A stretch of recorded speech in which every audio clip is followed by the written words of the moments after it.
Hello, everyone. There's actually a breaking news here. It's just dropping. It's just 4 minutes that Sahara reporters are breaking. Borno Finance Commissioner found dead in his room. He said, according to Daily Trust newspaper, he was found dead in his room. The Commissioner for Finance in Borno State, Ahmed Ali Ahmed, is dead. According to Daily Trust newspaper, he was found dead in his room. The commissioner's dead body, was found after his door was forcefully opened on Monday morning.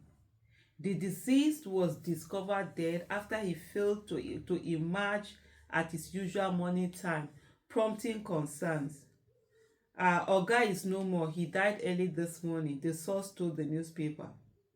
But no state government has announced the passing of Ahmed Ali Ahmed, the State Commissioner of Finance. According to a statement by Professor Usman Tar, the Commissioner of Information and Internal Security, the burial will take place today at 5 p.m. at the late Commissioner's family residence on Damboa Road behind Indimi's house in Maiduguri. This marks the second loss of a cabinet member for Governor Babagana Zulum within a year. Wow, this is really so. This is really so sad, and I can tell you for me, like I was even thinking yesterday, like in the last few days, the number of deaths, some of them, seemingly healthy people are just dying, young people are dying. There's so much. Yeah, I mean, I don't know whether it's the economy, is the stress, is the health system, whatever it is. And it's just so mind-boggling, and especially deaths like this always remind us of our mortality, and how any day you just don't know when it's that time. Yesterday I saw on Twitter, certain people who had passed on, and people were like, rest in peace and all of that, and you're checking the profile, young people, and stuff like that.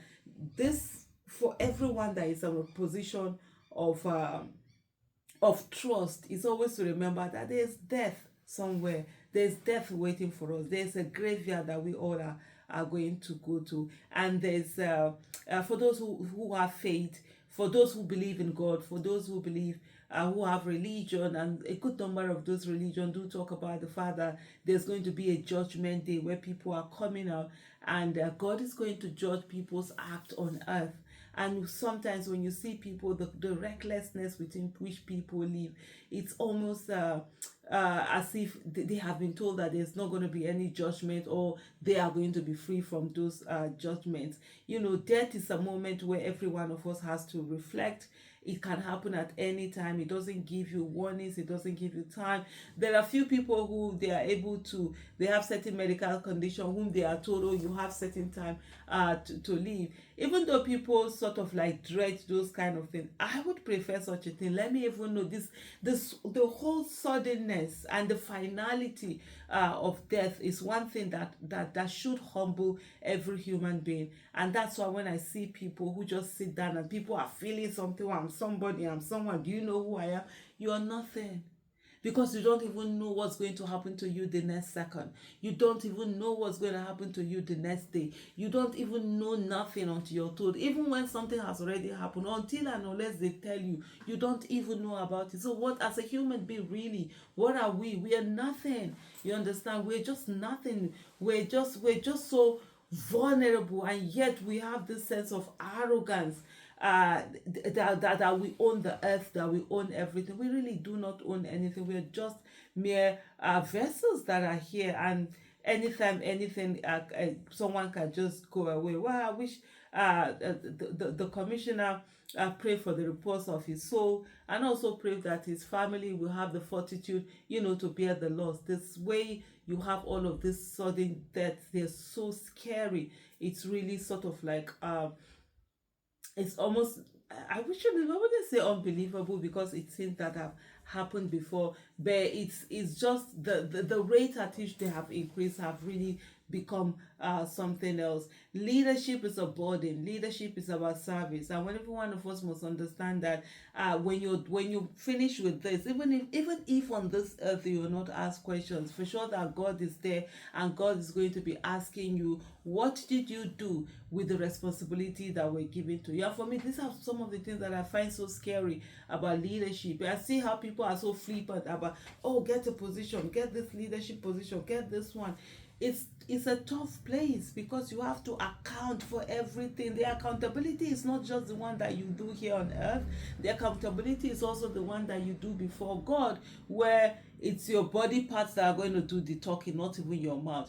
You don't have any defense. There's no lawyer. There's nothing that you're going to carry when you stand before God to account for how you went about the trust that was the thing that you were entrusted with, how you took care of the public, how you went about your duties. These are very weighty things, and moments like this gives us the opportunity, or forces us, let me use the term, forces us to actually reflect on what life all is all about, and what is going on. And so this is it. Someone went to sleep, probably had grand plans about today, what he was going to do, how he was going to do them, the things that he was going to do, and then all of a sudden, phew, the person is no more. The person is late. And of course, just in Nigeria, especially the Muslim part, we usually don't do autopsy.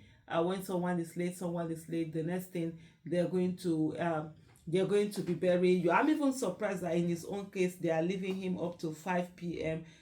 Today. But usually, before very few hours, the person is taken off for burial. That's how fast, because it's one of the things in Islam that you're supposed to hurry up in doing. There are 5 of them, things that in Islam you're supposed to hasten in doing them. One of them is burying the dead. Another one is paying debt. When you are owing someone, you need to hurry up. The third one is when a visitor comes to your house, you need to hurry up and offer them something to drink or eat or something, but you need to offer them something. You have the fourth one, that when a woman gets to the age of marriage, you need to hurry up and get her married. But by the way, in Islam also, I know sometimes people misconstrue that whole injunction. In Islam also, marriage is not an obligation. You understand? It's not obligatory. It's not as if, if you don't marry, you're going to carry a sin or anything. No, as long as you keep to the rules of God, you're good. But it just says when a woman gets to that age, it's something that needs to be done. The fifth one is the one that I've forgotten right now. I don't know whether it's the one of sickness. When someone is sick, you need to quickly go and visit that person. I can't remember, but it's actually a sixth one. And then with all of these things that is going to happen, the thing about life that is so humbling is that right now you're going to have a lot of power play. There are people who are already gauging themselves, who is going to be the next commissioner, who is going to do it. That's how life is, and you just move on. And death is so humbling, and I just wonder why the people that we have in leadership position in Nigeria, who constantly profess, are so religious, never think about this thing. Thank you for watching me. He's so rest in peace.